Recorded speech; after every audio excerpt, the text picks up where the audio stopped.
Bienvenidos a todos y todas a este video en el que hablaremos sobre la farmacodinamia. Me presento, mi nombre es Nicole Natalia Chávez Ramírez. Actualmente soy estudiante de medicina de la Unidad Central del Valle del Cauca. Para entrar en materia, primero debemos de saber qué significa esto. Entonces, farmacodinamia es la rama de la farmacología que estudia lo que el fármaco le hace al organismo y analiza varias cosas: el mecanismo de acción, la interacción fármaco-receptor, la relación dosis-respuesta, los efectos terapéuticos y los efectos adversos de los fármacos. Esto hay que diferenciarlo muy bien de lo que es la farmacocinética, que es otro término que podría prestarse para confusiones. Entonces vamos a compararlo. Tenemos una pregunta clave para cada una. Para la farmacocinética es ¿qué le hace el cuerpo al fármaco? Su enfoque es en el movimiento del fármaco y depende del ADME, que significa absorción, distribución, metabolismo y excreción de los medicamentos, e impacta más que todo a la concentración plasmática. Mientras que la farmacodinamia, su pregunta clave es: ¿qué le hace el fármaco al cuerpo? Se enfoca más que todo en el efecto del fármaco, depende de receptores y mecanismos e impacta a la intensidad del fármaco. Y bueno, aquí hay que tener en cuenta algo muy importante. La intensidad del fármaco no siempre aumenta proporcionalmente con la dosis.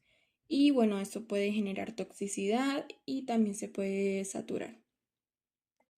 En cuanto a la relación fármaco-efecto, eh, bueno, hay que tener en cuenta que la respuesta farmacológica depende de la concentración del fármaco en el sitio de acción, el número de receptores disponibles, la afinidad del fármaco, la actividad intrínseca de este y el estado fisiológico del paciente. Entonces, ¿por qué es importante esto en la clínica? La farmacodinamia permite entender el por qué un fármaco funciona, explica efectos adversos, permite ajustar las dosis racionalmente, permite predecir interacciones y evita los errores terapéuticos. Entonces, les traigo un ejemplo para terminar de diferenciar la farmacocinética de la farmacodinamia. Tenemos un paciente con hipertensión. Le damos un antihipertensivo. La farmacocinética nos va a hablar de cuánto se absorbe el antihipertensivo, cuánto dura en sangre. Y la farmacodinamia nos habla de cómo ese antihipertensivo bloquea receptores y acaba bajando la presión. Además, hay que tener en cuenta un principio fundamental aquí, y es que no existe efecto farmacológico sin interacción molecular. Y bueno, el fármaco actúa sobre una diana específica, ya sea un receptor, una enzima, un canal iónico, un transportador o un ADN. Ya con esto podemos decir que la farmacodinamia es la base del razonamiento terapéutico. No se trata solo de memorizar fármacos, sino de comprender cómo interactúan con el organismo y cómo esa interacción explica tanto el beneficio como el riesgo. En cuanto a los receptores, aquí tenemos tres situaciones, que es antes del fármaco. O sea, estaríamos hablando de la situación fisiológica normal, donde la sustancia natural se une al receptor y hay una actividad celular normal. En la segunda situación tenemos al fármaco agonista. Este fármaco tiene una forma compatible con el receptor, se une al mismo sitio que la sustancia natural y activa el receptor. El fármaco agonista aumenta la respuesta y pues vamos a ver de que la actividad celular va a estar potenciada. Tenemos por último al fármaco antagonista, que también se une al receptor, pero no lo activa. Impide que la sustancia natural se una al receptor y vamos a tener como resultado que la actividad celular pues va a estar bloqueada. Entonces, en condiciones normales, el receptor es activado por su sustancia natural y produce una respuesta fisiológica. El agonista imita a la sustancia natural y aumenta la actividad celular. Y el fármaco antagonista ocupa el receptor, pero no lo activa. Simplemente impide que el agonista actúe. Tenemos varios tipos de blanco. Primero están las proteínas reguladoras, que son proteínas cuya función es regular la actividad celular. Incluyen principalmente receptores de membrana, canales iónicos, proteínas G y receptores nucleares. ¿Qué es lo que hacen? Cuando un fármaco se une, pueden activar o inhibir señales intracelulares, modificar segundos mensajeros y cambiar la expresión génica. Un ejemplo de esto es los agonistas beta 2, que lo que hacen es relajar el músculo liso bronquial y producir broncodilatación. Están las proteínas estructurales, que son proteínas que forman parte de la estructura celular, como son la tubulina y las proteínas del citoesqueleto. Entonces, ¿qué pasa cuando un fármaco actúa aquí? Pues se altera la estructura celular, lo que impide la división o función celular normal. Están las proteínas que intervienen en procesos de transporte, que son proteínas encargadas de mover sustancias a través de membranas. Incluyen bombas, transportadores y canales iónicos. Entonces, ¿qué ocurre cuando un fármaco actúa aquí? Primero, se puede inhibir o estimular el transporte y se alteran las concentraciones intracelulares, como por ejemplo los inhibidores de la bomba sodio-potasio, como la digoxina, y los inhibidores SGLT2 que eliminan la glucosa en orina. Ya casi finalizando el cuadro, tenemos a los ácidos nucleicos, que son el ADN o el ARN como blanco farmacológico. ¿Qué hace el fármaco? Interfiere con la replicación, bloquea la transcripción o produce un daño en el ADN. Por ejemplo, los antibióticos que inhiben la síntesis del ARN bacteriano y los antivirales que interfieren con la replicación viral. Por último, tenemos las enzimas de vías metabólicas, que son enzimas que catalizan reacciones bioquímicas. Entonces, el fármaco puede inhibir o activar la enzima. Por ejemplo, los AINES que inhiben la COX y los IECAs que inhiben la enzima convertidora de angiotensina. Entonces, ¿qué es importante saber de este cuadro? Y es que los fármacos no solo actúan sobre receptores clásicos, pueden actuar sobre diferentes macromoléculas celulares dependiendo de si el blanco es una proteína reguladora, estructural, transportador, ácido nucleico o enzima. Bueno, el mecanismo de acción y el efecto clínico cambian completamente. En cuanto a las interacciones fármaco-receptoras, tenemos de dos tipos. Están las interacciones no covalentes y las interacciones covalentes. Estas últimas ocurren cuando dos átomos comparten electrones de valencia. Y bueno, eso crea un enlace covalente que es fuerte, generalmente irreversibles. Y el efecto dura hasta que se sintetiza un nuevo receptor. Son poco frecuentes, pero clínicamente muy importantes, como por ejemplo el ácido acetil salicílico que acetila irreversiblemente la enzima COX. En cuanto a las interacciones no covalentes, en estas no hay una compartición de electrones, son fuerzas débiles y reversibles. Bueno, hay de varios tipos. Primero están las iónicas, que habla de alteración entre cargas opuestas, positivo y negativo. Son relativamente fuertes dentro de las no covalentes. Están los puentes de hidrógeno, que nos habla de una interacción entre un hidrógeno parcialmente positivo y un átomo electronegativo.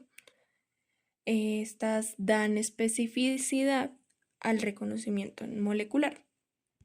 Están las fuerzas de Van der Waals, que son muy débiles, dependen de la proximidad molecular y son importantes cuando el fármaco encaja perfectamente con el receptor.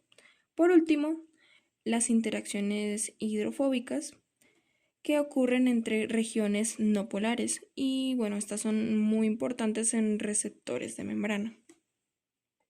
Lo más importante de recalcar aquí es que la mayoría de los fármacos actúan mediante interacciones no covalentes.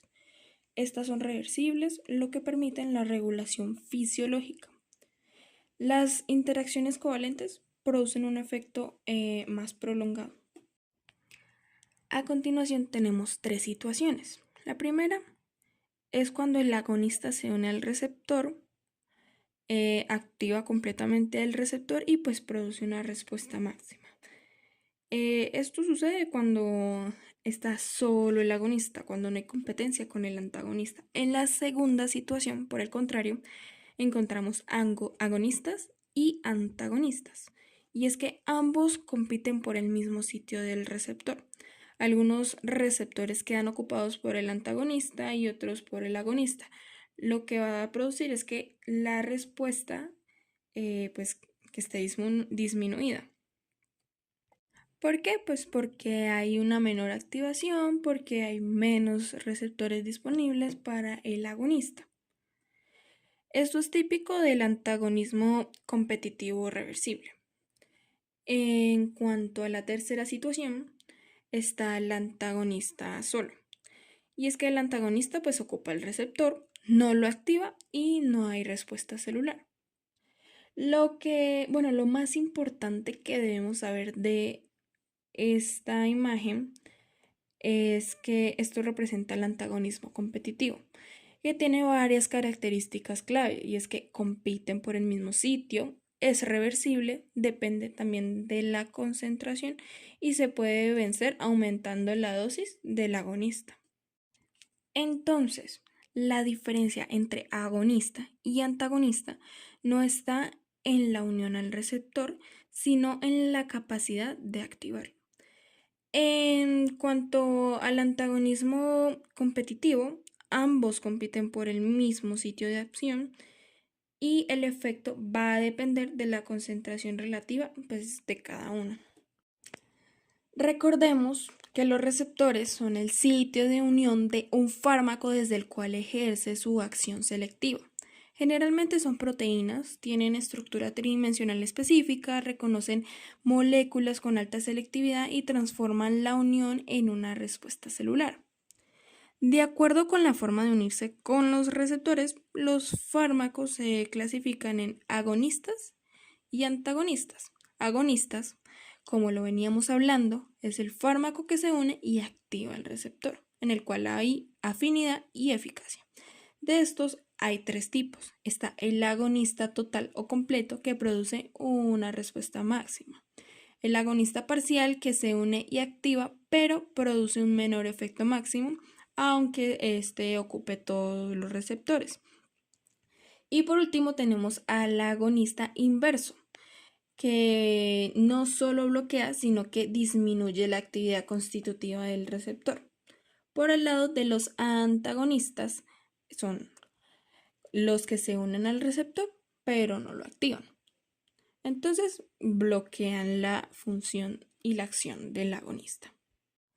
Así que la diferencia entre los fármacos no está solo en su capacidad de unirse al receptor, sino en su eficacia para activarlo. Esa eficacia determina si será un agonista total, parcial, inverso o un antagonista. En cuanto al mecanismo de acción de los fármacos, hay una definición que tenemos que tener en cuenta, y es que interacciones medicamentosas son las que ocurren cuando se administran dos o más fármacos al mismo paciente. El efecto combinado puede ser mayor, igual o menor al que se espera, lo que nos lleva al sinergismo y al antagonismo. El sinergismo es el incremento del efecto farmacológico cuando se usan dos fármacos juntos. Generalmente ocurre cuando se tienen acciones similares o complementarias. De esto está el sinergismo de suma, que habla de que la respuesta combinada es igual a la suma de los efectos individuales. Y está el sinergismo de potenciación, que habla de que la respuesta combinada es mayor que la respuesta individual. Aquí el efecto supera la suma de los efectos individuales. Está el antagonismo, que ocurre cuando un fármaco disminuye o bloquea el efecto de otro. Puede ser competitivo, no competitivo, fisiológico, químico, entre otros. Por último, a un lado tenemos el antídoto, que es la sustancia capaz de impedir o inhibir la acción de un tóxico, y se divide en antídoto químico y farmacológico. El químico actúa directamente sobre el tóxico y forma un compuesto inactivo, mientras que el farmacológico no actúa directamente sobre el tóxico, actúa sobre el receptor o el sistema fisiológico. Más bien, este es un ejemplo de antagonismo. De aquí es importante reconocer de que las interacciones medicamentosas pueden potenciar o bloquear efectos. Comprender estos mecanismos es fundamental para evitar toxicidad y optimizar la terapia farmacológica. Aquí entran dos nuevos términos, que son la acumulación y la tolerancia. La acumulación ocurre cuando se administra un medicamento en intervalos tan cortos que el organismo no ha eliminado la dosis anterior antes de recibir la siguiente. ¿Y qué pasa? Pues el fármaco se va acumulando en el organismo, aumenta su concentración y puede producir efectos exagerados o tóxicos. La tolerancia es una resistencia del organismo a responder a la dosis habitual de una droga. Es decir, con el tiempo la misma dosis produce menos efecto. En consecuencia, se necesita aumentar la dosis para obtener el mismo efecto inicial. De esto hay varios tipos. Primero, de especie. Es que nos habla de que algunas especies son naturalmente resistentes a ciertos fármacos. Tenemos la congénita, que es una tolerancia natural o genética del individuo desde su nacimiento. La adquirida, que se desarrolla por el uso continuo del medicamento. O sea, el cuerpo se adapta y requiere dosis mayores para lograr el mismo efecto. Esto es lo más común en la clínica. Y por último está la cruzada, que ocurre cuando la tolerancia a una droga genera tolerancia a otra químicamente similar. Por ejemplo, las personas tolerantes al alcohol, que suelen ser tolerantes a otros depresores del sistema nervioso central. ¿Y por qué se produce la tolerancia?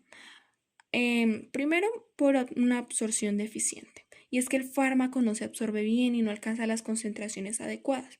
Segundo, es una excreción rápida, y es que el fármaco se elimina demasiado rápido y no alcanza los niveles terapéuticos. Tercero, la inactivación metabólica rápida, y es que el organismo metaboliza el fármaco con mayor rapidez. Ya por último, la tolerancia celular, que es la más importante. Es decir, las células se adaptan al fármaco. En resumen, la acumulación ocurre cuando el cuerpo no elimina una dosis antes de recibir la siguiente. En cambio, la tolerancia es cuando el cuerpo se acostumbra al fármaco y cada vez necesita más dosis para producir el mismo efecto. Esta tolerancia puede ser natural, adquirida o incluso cruzada con otras drogas similares. Aquí hay otros dos nuevos términos, que son la intolerancia y taquifilaxia. La intolerancia o hipersensibilidad nos habla de una respuesta muy exagerada de un individuo a la dosis ordinaria de un medicamento. Por ejemplo, tras la administración de succinilcolina, que es una droga bloqueante neuromuscular para inducir la relajación muscular durante la anestesia general, en algunos pacientes puede producir parálisis en los músculos respiratorios. Por el lado de la taquifilaxia, es una respuesta cada vez menos intensa hasta llegar a no producir ninguna acción farmacológica. Por ejemplo, los analgésicos locales y la vasopresina. Aquí es importante resaltar la diferencia entre taquifilaxia y tolerancia. Y básicamente es el tiempo. La taquifilaxia es aguda, la tolerancia no. Por último, tenemos el concepto de farmacogenética, que Friedrich Vogel lo define como el estudio de la respuesta farmacológica del individuo según el genotipo. Este hombre sugirió el término de farmacogenética en vista de algunos casos relacionados con efectos adversos de tipo idiosincrasia por algunos anestésicos, opiáceos, quimioterápicos y anticancerígenos. El objetivo de la farmacogenética es optimizar el tratamiento de las enfermedades a nivel individual para ofrecer una terapia personalizada, más segura y eficiente, lo que nos permite seleccionar pacientes que podrían responder bien o mal a un fármaco determinado antes de que sea prescrito y permiten seleccionar la medicación y la dosis más adecuada para un determinado paciente. En consecuencia, esto nos conlleva a seleccionar el fármaco correcto a la dosis correcta para el paciente indicado, que sería igual a determinar la eficacia y tolerancia de los medicamentos para cada paciente. Y eso nos lleva a su vez a evitar retrasos en la administración del fármaco y también a evitar riesgos de presentar efectos colaterales.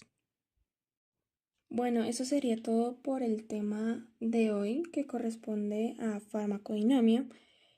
Y pues nada, les dejo una frase para reflexionar en este video que dice: la medicina no es solo una carrera, es el privilegio de entrar en los momentos más vulnerables de una persona y hacer la diferencia.